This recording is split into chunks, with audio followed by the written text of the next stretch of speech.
How can we live in God's presence? Well, the answer is given to us in the book of Leviticus. For just before it, in the book of Exodus, we see Moses trying to enter God's presence. For God had just filled this newly constructed tabernacle with his glorious luminescence.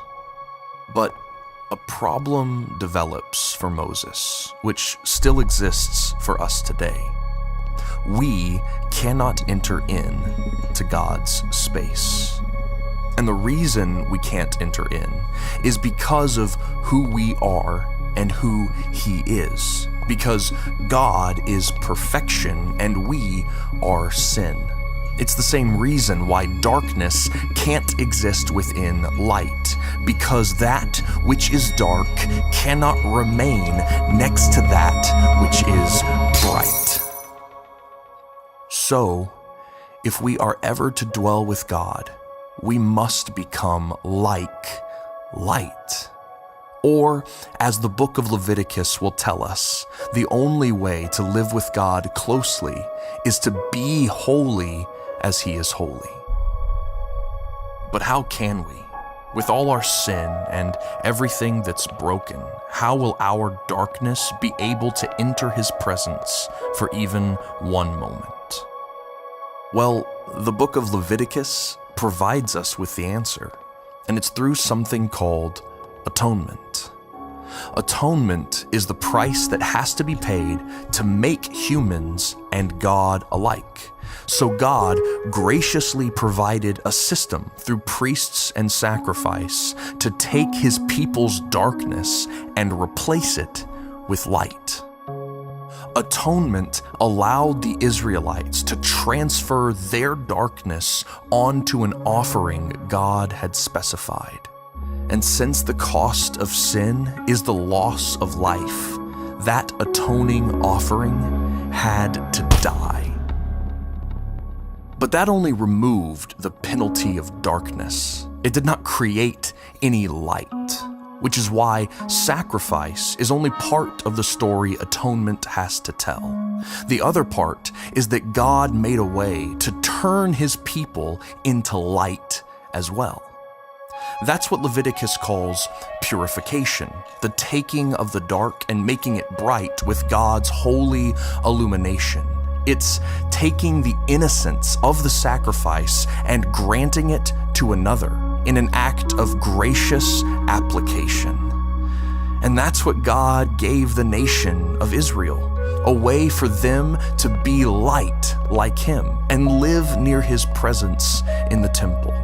That's why this system was essential. That's why atonement was necessary. But the problem was, the effects of this ceremonial system were only temporary.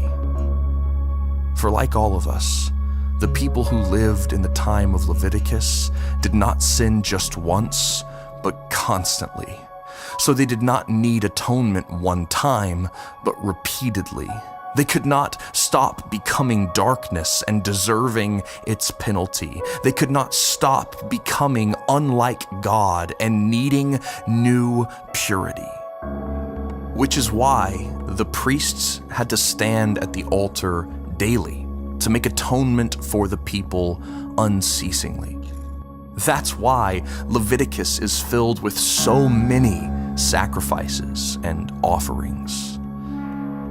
But no matter the offering, again and again, with great care and expense, the priests stood on behalf of the condemned to take their darkness, make it light, and intercede for them. So when we read in Leviticus about goat livers and dove wings, fine flour and kidneys, what we really need to see is just how much it takes to make atonement for our wrongs so we might be right.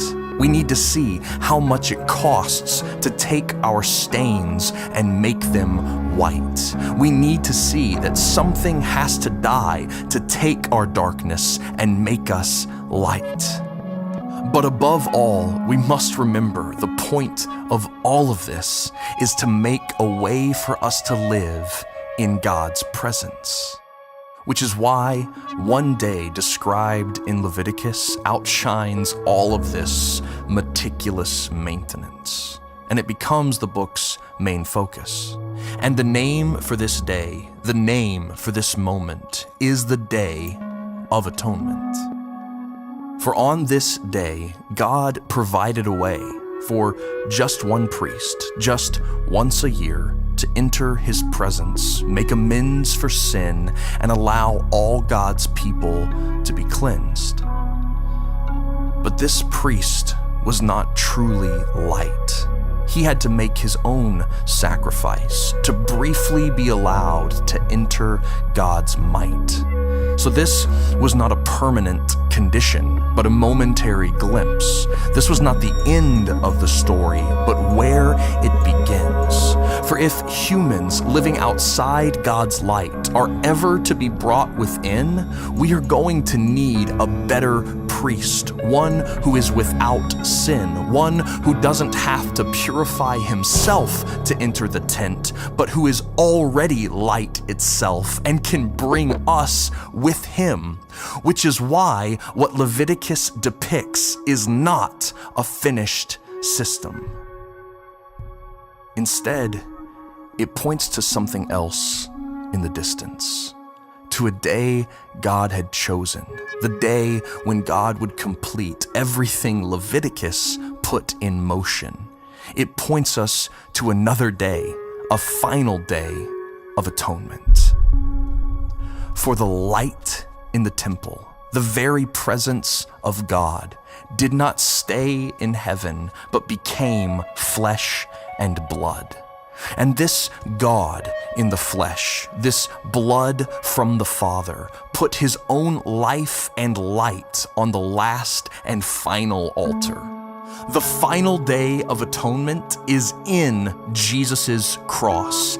It fulfills everything Leviticus taught and every sacrifice found within. But no longer would sinners bring their offering to God, for God would be the offering for them. And so, he who is light itself took on our darkness and died for our sins. But then, Jesus did something even better than the priest did on the Day of Atonement. Jesus brought God's light out to those who before could never even approach it. Which is why Leviticus shows us that through atonement we get to live with God. For Jesus has made us into holy light, like he is too. And the most astonishing part of this good news is that the light of God's presence actually comes to dwell in you.